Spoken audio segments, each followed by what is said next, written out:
हमारा टॉपिक है how to check capacitor using digital multimeter oblique LCR meter. ठीक है, तो जो ऑर्डिनरी डिजिटल मल्टीमीटर होते हैं, जैसे ये हमारे पास एक पड़ा है, इसमें कैपेसिटर की वैल्यू चेक नहीं की जा सकती। परंतु जो कॉस्टली मल्टीमीटर होते हैं, जैसे इसको मल्टीमीटर बोल दो या LCR मीटर बोल दो, तो इसके द्वारा जो है वो कैपेसिटर और इंडक्टर की वैल्यू चेक की जा सकती है।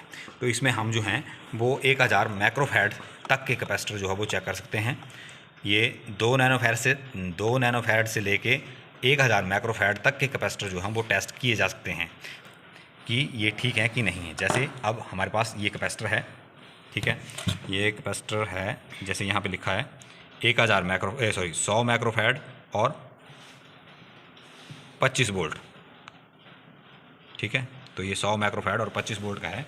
हमने क्या किया, इसकी जो मीटर की जो प्रोब्स थी वो L/CX के ऊपर रखी और जो इसकी पॉजिटिव टर्मिनल है उसको पॉजिटिव टर्मिनल के साथ जोड़ दिया और जो नेगेटिव टर्मिनल थी उसको नेगेटिव टर्मिनल के साथ जोड़ दिया। और हमें पता है कि ये 100 माइक्रोफैराड का है, परंतु हम कंफर्म करना चाहते हैं कि ये वाकई ही 100 माइक्रोफैराड का है कि ड्यूरिंग टाइम जो है वो इसकी अपनी वैल्यू जो है वो छोड़ दी है।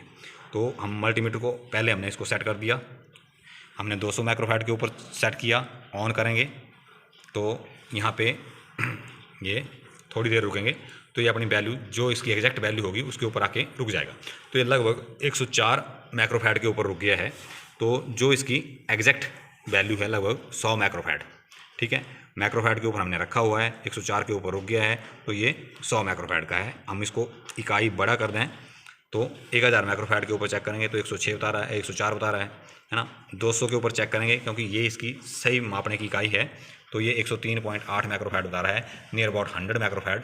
तो ये हमारा कैपेसिटर जो है वो 100 माइक्रोफैराड का है और बिल्कुल ठीक कंडीशन में है। इस प्रकार हम कैपेसिटर को टेस्ट कर सकते हैं। एक और टेस्ट करेंगे हम कैपेसिटर, जैसे दूसरा कैपेसिटर हम लेते हैं, ये हमारे पास अलग कैपेसिटर है और ये है 200 माइक्रोफैराड का, 220 माइक्रोफैराड 16 वोल्ट।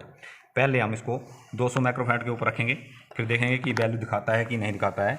मेरे हिसाब से तो नहीं दिखानी चाहिए ये, तो ये 195, 96, 97 माइक्रोफैराड जो वैल्यू दिखा रहा है, जबकि ये 220 माइक्रोफैराड का है। हम इसको 1000 माइक्रोफैराड के ऊपर कर दें तो ये 200, मतलब जितनी वैल्यू पहले बता रहा था उतनी वैल्यू बता रहा है। तो ये अब ये थोड़ा पुराना कैपेसिटर है, हमने सर्किट से उखाड़ा हुआ है, तो इस प्रकार हो सकता है टाइम के अनुसार थोड़ी सी वैल्यू इसकी कम हो गई हो, परंतु ये 200 माइक्रोफैराड के आसपास अब भी है। ठीक है, जबकि इसके ऊपर वैल्यू जो है वो 220 माइक्रोफैराड लिखी हुई है, परंतु ये काम करने के लिए अभी भी सफिशिएंट है। ठीक है, इस प्रकार हम कैपेसिटर की वैल्यू LCR मीटर से चेक कर सकते हैं, या आपके मल्टीमीटर में कैपेसिटर मोड है तो उससे आप कैपेसिटर की वैल्यू जो है वो चेक कर सकते हैं। आपको कैपेसिटर वैल्यू को, अपनी प्रोब्स को LX या CX कैपेसिटेंस या इंडक्टेंस के मोड के ऊपर रखना होगा, तभी चेक कर सकते हैं। अगर आपने नॉर्मल मोड के ऊपर रख दी, कॉमन और बजर वाले मोड पे, तो ये वैल्यू चेक नहीं होगी। हाँ, इसमें बाकी सारी चीज़ें इस मोड पे चेक हो जाएंगी, सिर्फ कैपेसिटेंस और इंडक्टेंस जो है वो आपको इस मोड पे चेक करना पड़ेंगे। ठीक है, थैंक यू।